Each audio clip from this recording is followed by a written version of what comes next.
चलिए हम देखते हैं पॉलिटी की एनसीईआरटी क्लास 7 के 5 चैप्टर है। चैप्टर के नाम है औरतों ने बदली दुनिया। पिछले अध्याय में हमने देखा कि किस तरह महिलाओं द्वारा किए जाने वाला घर का काम काम ही नहीं माना जाता, और हमने यह भी पढ़ा कि घरेलू काम और परिवार के सदस्यों की देखभाल करना पूरे समय का काम है, और इस कार्य को प्रारंभ और समाप्त करने का कोई निश्चित समय भी नहीं होता है। और इस अध्याय में हम घर के बाहर के कामों को देखेंगे और समझेंगे कि कैसे कुछ व्यवसाय महिलाओं की अपेक्षा पुरुषों के लिए अधिक उपयुक्त समझे जाते हैं। हम यह भी ज्ञात करेंगे कि समानता प्राप्त करने के लिए स्त्रियों ने कैसे संघर्ष किए और पहले भी और आज भी शिक्षा प्राप्त करना एक ऐसा तरीका है जिससे महिलाओं के लिए नए अवसर निर्मित किए जा सकते हैं। और साथ ही इस अध्याय में हम हाल के वर्षों में महिला आंदोलन द्वारा भेदभाव की चुनौती देने के लिए किए जाने वाले विभिन्न प्रकार के प्रयत्नों के बारे में भी संक्षेप से जानेंगे। देखते हैं कम अवसर और कठोर अपेक्षाएं। देखें तो रोजी मैडम की कक्षा के अधिकांश बच्चों ने नर्स के लिए महिलाओं के पायलट के रूप में पुरुषों के चित्र बनाए। ऐसा उन्होंने इस कारण किया कि उन्हें लगता है कि घर के बाहर भी महिलाएं कुछ खास तरह के काम ही अच्छी तरह कर सकती है। उदाहरण के लिए बहुत से लोग मानते हैं कि महिलाएं अच्छी नर्स हो सकती हैं और क्योंकि वे अधिक सहनशील और विनम्र होती हैं।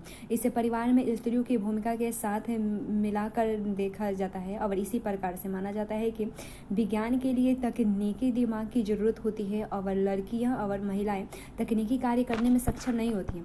अनेक लोग इस प्रकार की रूढ़िवादी धारणाओं में विश्वास करते हैं, इसलिए बहुत सी लड़कियों को डॉक्टर और इंजीनियर बनने के लिए अध्ययन करने और प्रशिक्षण लेने के लिए वह सहयोग नहीं मिल पाता है जो लड़कों को मिलते हैं। अधिकांश परिवारों में स्कूली शिक्षा पूरी हो जाने के बाद लड़कियों को इस बात के लिए प्रेरित किया जाता है कि वे शादी को अपने जीवन का एक मुख्य लक्ष्य मान लें। यह समझना आवश्यक है कि हम ऐसे समाज में रह रहे हैं जहां सभी बच्चों को अपने चारों ओर की दुनिया दबावों का सामना करना पड़ता है। अगर कभी यह दबाव बड़ों की अपेक्षाओं के रूप में होता है तो कभी यह हमारे अपने ही मित्रों के गलत तरीके से चिढ़ाने के कारण पैदा होती है, और लड़कों पर ऐसी नौकरी प्राप्त करने के लिए दबाव होता है जिसमें उन्हें अधिक वेतन मिले। यदि वे दूसरे लड़कों की तरह व्यवहार नहीं करते हैं तो उन्हें चिढ़ाया जाता है और धौंस भी दी जाती है। आपको याद होगा कि क्लास 6 की पुस्तक में हमने पढ़ा कि लड़कों को बचपन से ही दूसरों के सामने रोने पर चिढ़ाया जाता है। ये रूढ़ियों की तोड़ा है। देखें तो रूढ़ियों को तोड़ा है तो रेल का इंजन आदमी चलाते हैं। और पर झारखंड के एक गरीब आदिवासी परिवार की 27 वर्षीय महिला लक्ष्मी लाकरा ने इस धारणा के रुख बदल दिया और उत्तरी रेलवे की वह पहली महिला इंजन अनुचालक है।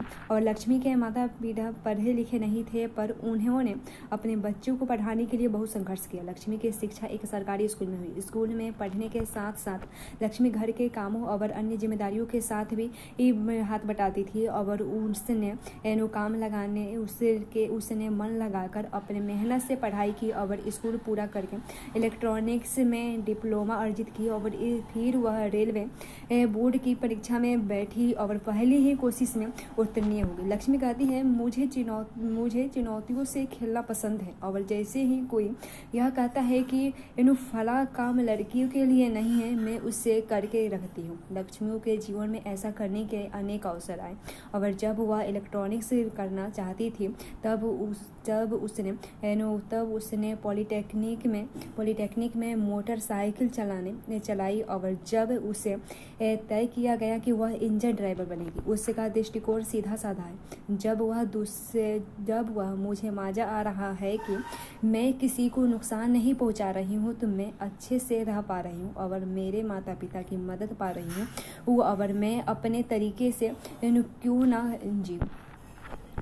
उसके बाद परिवर्तन के लिए सीखना। देखें तो स्कूल जाना आपके जीवन के बहुत महत्वपूर्ण हिस्सा है। जैसे जैसे स्कूल में हर साल अधिक संख्या में बच्चे प्रवेश ले रहे हैं और हम सोचने लगे हैं कि सब बच्चों के लिए स्कूल जाना एक साधारण बात है। आज हमारे लिए यह कल्पना करना भी कठिन है कि कुछ बच्चों के लिए स्कूल जाना और पढ़ना पहुंच के बाहर की बात है, अनुचित बात भी मानी जा सकती है। परंतु अतीत में लिखना और पढ़ना कुछ लोग ही जानते थे। अधिकांश बच्चे वही काम सीखते हैं जो उनके परिवार में होता था या उनके बुजुर्ग करते थे। लड़कियों की स्थिति और भी खराब थी। उनके समाज में जहाँ लड़कों को पढ़ाना लिखाना सिखाया जाता था, लड़कियों को अक्षर तक सीखने की अनुमति नहीं थी। यहाँ तक कि उनके परिवार में भी यह कुम्हारी, बुनकर और हस्तकला सिखाई जाती थी। यह धारणा थी कि लड़कियों और औरतों का काम केवल सहायता करने तक ही सीमित है। उदाहरण के लिए कुम्हार के व्यवसाय में स्त्रियां मिट्टी एकत्र करती है और बर्तन बनाने के लिए उसे तैयार करती है। चूँकि वे चाक नहीं चलाती थी, इसलिए उन्हें कुम्हार नहीं माना जाता था। और 19वीं शताब्दी में लगभग 200 वर्ष पूर्व शिक्षा के बारे में कई नए विचारों ने जन्म दिया। अब विद्यालय अधिक प्रचलन में आ गए और वे समाज जिन्होंने स्वयं कभी पढ़ना लिखना नहीं सीखा था, अपने बच्चों को स्कूल भेजने लगे। अब तब भी लड़कियों की शिक्षा को लेकर बहुत विरोध हुआ। इसके बावजूद बहुत से स्त्रियों और पुरुषों ने बालिकाओं के लिए स्कूल खोलने का प्रयत्न किए और स्त्रियों ने पढ़ना लिखना सीखने के लिए संघर्ष किया। आज हम रास सुंदरी देवी का अनुभव पढ़े जो 200 वर्ष पूर्व पश्चिम बंगाल में रहती थी। 60 वर्ष की अवस्था में उन्होंने बंगला भाषा में अपनी आत्मकथा लिखी और उनकी पुस्तक अमार जिनोब किसी भारतीय महिला द्वारा लिखी पहली आत्मकथा थी। और रास सुंदरी देवी एक धनवान जमींदार परिवार की गृहिणी थी और उस समय लोगों का विश्वास था कि यदि लड़की पढ़ती लिखती है तो वह पति के लिए दुर्भाग्य लाती है और विधवा हो जाती है। इसके बावजूद उन्होंने अपनी शादी के बहुत समय बाद स्वयं ही छुप कर पढ़ना लिखा सीखा था। वे कहती कि मैं अत्यंत सवेरे ही काम करना शुरू कर देती थी और उधर आधी रात हो जाने के बाद भी काम में लगी रहती थी और बीच में भी विश्राम नहीं करती थी। और उस समय में केवल 14 वर्ष की थी और मेरे मन के एक अभिलाषा पनपने लगी। मैं पढ़ना सीखूंगी और एक धार्मिक पांडुलिपि लिखूंगी। मैं अभागी थी और उस दिनों स्त्रियों को नहीं पढ़ाया जाता था और बाद में मैं स्वयं ही अपने विचारों का विरोध करने लगी। और मुझे क्या हो गया, स्त्रियां पढ़ती नहीं हैं, फिर मैं कैसे पढ़ूंगी। या फिर मुझे एक स्वप्न आया और मैं चैतन्य भगवान चैतन्य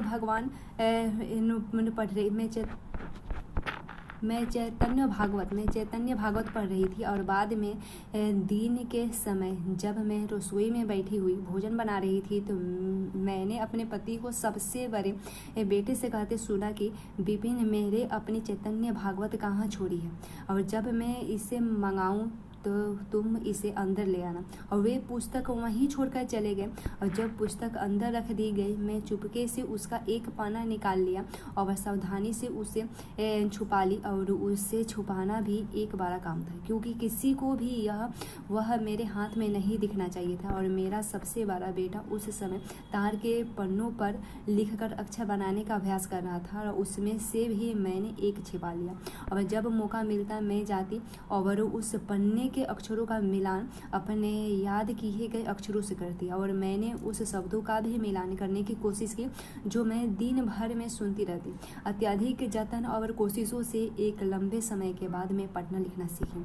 रास सुंदरी देवी के अक्षर ज्ञान ने उन्हें चैतन्य भागवत पढ़ने का अवसर दिया और स्वयं अपने लेखन से उन्होंने संसार को उस समय के स्त्रियों के जीवन के बारे में जानने का एक अवसर दिया। रास सुंदरी देवी ने अपने दैनंदिन जीवन के अनुभवों को विस्तार से लिखा। और ऐसे भी दिन होते हैं जब उन्हें दिन भर में क्षण भर का भी विश्राम नहीं मिलता था और इतना समय भी नहीं कि वे जरा बैठकर कुछ खा पी लें।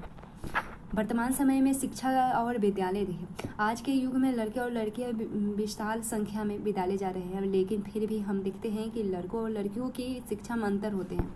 भारत में हर 10 वर्ष में जनगणना होती है जिसमें पूरे देश की जनसंख्या की गणना की जाती है और इसमें भारत में होने वाले के जीवन के बारे में भी विस्तृत जानकारी एकत्रित की जाती है, जैसे उनकी आयु, पढ़ाई और उनके द्वारा किए जाने वाले काम आदि। इस जानकारी का इस्तेमाल हम अनेक बातों के आकलन के लिए करते हैं, जैसे शिक्षित लोगों की संख्या तथा स्त्री और पुरुषों का अनुपात। 1961 की जनगणना के अनुसार जब लड़कों और पुरुषों यानी 7 वर्ष एवं उससे अधिक आयु के तो पुरुषों का 40% शिक्षित था और यानी अर्थात कम से कम अपना नाम लिख सकते हैं और उसकी तुलना में लड़कियों तथा स्त्रियों का केवल 15% भाग ही शिक्षित था।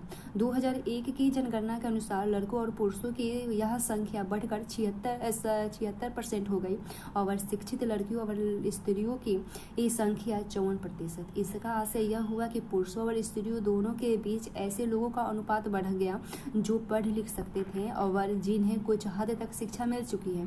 और लेकिन जैसा कि आप देख सकते हैं कि जब भी स्त्रियों की तुलना में पुरुषों का प्रतिशत अधिक है, इसके बीच का अंतर अभी भी समाप्त नहीं हुआ है। नीचे दिए गए तालिका में विभिन्न वर्गों के उन लड़कों और लड़कियों का प्रतिशत दर्शाया गया है जो बीच में ही विद्यालय छोड़ देते हैं और शासकीय बदलावों शब्दावली में दलितों के लिए अनुसूचित जाति और आदिवासियों के लिए अनुसूचित जनजाति शब्दावली का उपयोग किया गया है। और उसके बाद संभवतः ऊपर दिए गए तालिका में जो लिखी गई इस बात पर ध्यान दिया होगा कि सब लड़कियों की श्रेणी की तुलना में अनुसूचित जाति और जनजाति की लड़कियों की स्कूल छोड़ने की अधिक दर है और इसका अर्थ यह हुआ कि दलित और आदिवासी पृष्ठभूमि की लड़कियों के स्कूल में जाने की संभावना कम रहती है।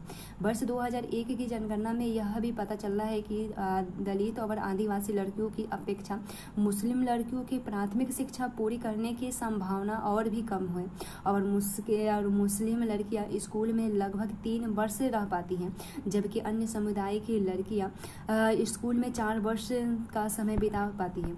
और दलित, आदिवासी और मुस्लिम वर्ग के बच्चों के स्कूल छोड़ देने के अनेक कारण होते हैं। देश के अनेक भागों में विशेषकर ग्रामीण और क्षेत्रीय गरीबी क्षेत्रों में नियमित रूप से पढ़ाई के लिए न उचित स्कूल है और न ही शिक्षक। यदि विद्यालय घर के पास न हो और लाने ले जाने के लिए किसी साधन जैसे बस या नेव आदि की व्यवस्था न हो तो अभिभावक लड़कियों को स्कूल नहीं भेजना चाहते और कुछ परिवार अत्यंत निर्धन होते हैं और अपने सब बच्चों को पढ़ाने का खर्च नहीं उठा पाते। ऐसी स्थिति में लड़कों को प्राथमिकता मिल सकती है। बहुत से बच्चे इसलिए भी स्कूल छोड़ देते हैं क्योंकि उनके साथ उनके शिक्षक और सहपाठी भेदभाव करते हैं, जैसे कि ओम प्रकाश मार्मिल्की के साथ हुआ था। और उसको महिला आंदोलन देखें, जब महिलाओं और लड़कियों को पढ़ाने का और स्कूल जाने का अधिकार है। अन्य क्षेत्र भी हैं जैसे कानूनी सुधार, हिंसा और स्वास्थ्य, जहां लड़कियों और महिलाओं की स्थिति बेहतर हुई है। ये परिवर्तन अपने आप ही नहीं आए, औरतों ने व्यक्तिगत स्तर पर और आपस में मिलकर इन परिवर्तनों के लिए संघर्ष किया और इन संघर्षों को महिला आंदोलन कहा गया है। और देश के विभिन्न भागों से कई औरतें और कई महिलाएं संगठन इस आंदोलन के हिस्से हैं और कई पुरुष भी महिला आंदोलन का समर्थन करते हैं। इस आंदोलन से जुटे लोगों की मेहनत, निष्ठा और उनकी विशेषताएं इसे एक बहुत ही जीवंत आंदोलन बनाती हैं। इसमें चेतना जागृत करने, भेदभाव का मुकाबला करने और न्याय हासिल करने के लिए भिन्न भिन्न रणनीतियों का उपयोग किया जाता है। और इनकी कुछ झलकियाँ आप यहाँ भी देख सकते हैं। और अभियान देखें तो भेदभाव और हिंसा के विरोध में अभियान चलाना महिला आंदोलन का एक महत्वपूर्ण हिस्सा है। अभियानों के फलस्वरूप नए कानून भी बने। सन 2006 में एक कानून बना जिसमें घर के अंदर शारीरिक और मानसिक हिंसा को भोग रहित औरतों को कानूनी सुरक्षा दी जा सके। और इस तरह महिला आंदोलन के अभियान के कारण 1997 में सर्वोच्च न्यायालय ने कार्य के स्थान पर और शैक्षणिक संस्थाओं में महिलाओं के साथ होने वाली यौन प्रताड़ना से उन्हें सुरक्षा प्रदान करने के दिशा निर्देश जारी किए। और एक और उदाहरण देखें जो 1980 के दशक में देश भर के महिला संगठन ने दहेज हत्याओं के खिलाफ आवाज उठाई। नवविवाहित युवतियों को उनके पति और ससुराल के लोगों द्वारा दहेज के लालच में मौत के घाट उतार दिया जाता था और महिला संगठनों ने इस बात की बड़ी कड़ी आलोचना करी और कि कानून अपराधियों का कुछ नहीं कर पा रहा है। और कुछ मुद्दे पर महिलाएं सड़कों पर निकल आई और उन्होंने आंदोलन के आवाजें खटखटाए और उन्होंने अदालत के दरवाजे खटखटाए और आपस में अनुभव और जानकारियों का आदान प्रदान किया और अंततः यह समाज का एक बड़ा सार्वजनिक मुद्दा बन गया और अखबारों में छाने लगा और दहेज से संबंधित कानून को बदला गया ताकि दहेज मांगने वाले परिवार को दंडित किया जा सके। जागरूकता बढ़ाना देखें तो औरतों के अधिकारों के संबंध में समाज में जागरूकता बढ़ाना भी महिला आंदोलन का एक प्रमुख कार्य है। गीतों, नुक्कड़ नाटकों और जनसभाओं के माध्यम से वह अपने संदेश लोगों के बीच पहुंचाना है और विरोध करना देखे जब महिलाओं के हित का उल्लंघन होता है, जैसे कि कानून अथवा नीति द्वारा, तो महिला आंदोलन ऐसे उल्लंघनों के खिलाफ आवाज उठाती है और लोगों का ध्यान खींचने के लिए रैलियां, प्रदर्शन आदि बहुत असरकार तरीके अपनाती है। उसके बाद बंधुत्व व्यक्त करना देखें। न्याय के अन्य मुद्दे और औरतों के साथ बंधुत्व व्यवहार करना भी महिला आंदोलन का ही एक हिस्सा है। रूढ़िवादी धारणा, जब हम विश्वास करने लगते हैं कि किसी विशेष धार्मिक, आर्थिक, क्षेत्रीय समूह के लोगों को कुछ निश्चित विशेषताएं होती ही हैं, यह केवल खास प्रकार के कार्य ही कर सकते हैं, तब रूढ़िवादी धारणाओं का जन्म होता है। जैसे इस पाठ में हमने देखा कि लड़कों और लड़कियों को अलग अलग विषयों में लेने के लिए कहा गया और कारण उनकी रुचि न होकर उनका लड़का लड़की होना था। और रूढ़िवादी धारणा हमें लोगों को उनकी व्यक्तिगत विशिष्टताओं के साथ देखने से रोकती है।